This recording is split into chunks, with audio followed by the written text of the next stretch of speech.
Welcome to AP23 news.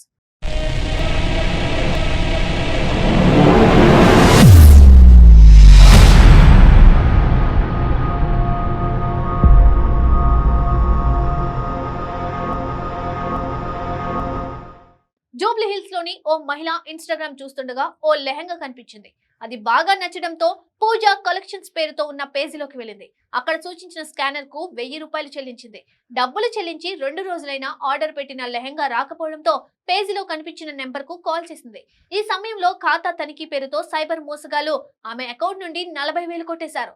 Hyderabad కు చెందిన ఓ మహిళ ఇటీవల ఓ యాప్ లో ఫుడ్ ఆర్డర్ పెట్టి వెంటనే క్యాన్సిల్ చేసింది. తర్వాత కొద్దిసేపటికి ఒకరు కాల్ చేసి యాప్ కస్టమర్ కేర్ నుండి మాట్లాడుతున్నట్లు చెప్పారు. ఆర్డర్ రద్దు చేశాక మనీ ట్రాన్స్ఫర్ అయిందో లేదో తెలుసుకునేందుకు ఓ లింక్ పంపిస్తున్నట్లు చెప్పారు. నిజమేనని నమ్మి ఆ మహిళ లింక్ క్లిక్ చేసింది. ఆమె ప్రమేయం లేకుండానే అకౌంట్ నుండి 1.44 లక్షలు ట్రాన్స్ఫర్ అయ్యాయి. ఇలా ఒకటి రెండు కాదు, హైదరాబాద్ నగరంలో ఇలాంటి ఘటనలు ప్రతిరోజు ఎక్కడో ఒక చోట జరుగుతూనే ఉన్నాయి.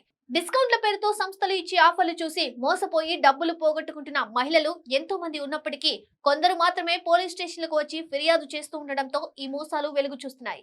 ప్రత్యేక రోజులు, పండుగల సందర్భంగా పలు సంస్థలు ఆఫర్లు ప్రకటిస్తాయి. దీన్ని ఛాన్స్ గా తీసుకున్న సైబర్ నేరగాళ్లు అదే తరహాలో ప్రకటనలు ఇచ్చి మోసం చేస్తారు. భారీ డిస్కౌంట్ అంటే ఆశపడి లింక్ క్లిక్ చేస్తే సైబర్ నేరగాళ్ల చేతికి చిక్కినట్టే. ఇన్స్టాగ్రామ్, టెలిగ్రామ్ లో ఇలాంటి మోసాలు ఎక్కువగా జరుగుతున్నాయి. అంతేకాకుండా ఈ కామర్స్ ప్లాట్ఫామ్స్ లో జరిగే లావాదేవీల సమాచారం గంటల వ్యవధిలో సైబర్ నేరగాళ్ల చేతికి చేరుతుంది. సంస్థల ముసుగులో నకిలీ ఆఫర్ల ప్రకటనలు పంపిస్తున్నారు. ఆయా సంస్థలు ఇలాంటి మోసాల పట్ల జాగ్రత్తగా ఉండాలని పోలీసులు సూచిస్తున్నారు. ఈ కామర్స్, ఫుడ్ డెలివరీ సేవలను అఫీషియల్ యాప్లు, వెబ్సైట్ల ద్వారానే పొందాలి. ఆర్డర్లు క్యాన్సిల్, రీఫండ్ విషయంలో సమస్యలు ఉంటే యాప్, వెబ్సైట్ లో ఫిర్యాదు చేయాలి. కొందరు కంప్లైంట్ చేసేందుకు గూగుల్లో సంస్థ పేరుతో కస్టమర్ కేర్ నెంబర్ కోసం వెతుకుతారు. అలా చేసిన సమస్యలు వస్తాయి. అందుకే సరైన వాటిని ఎంచుకొని భారీ డిస్కౌంట్ల ఆశతో మోసపోకుండా జాగ్రత్తగా ఉండాలని సూచిస్తున్నారు.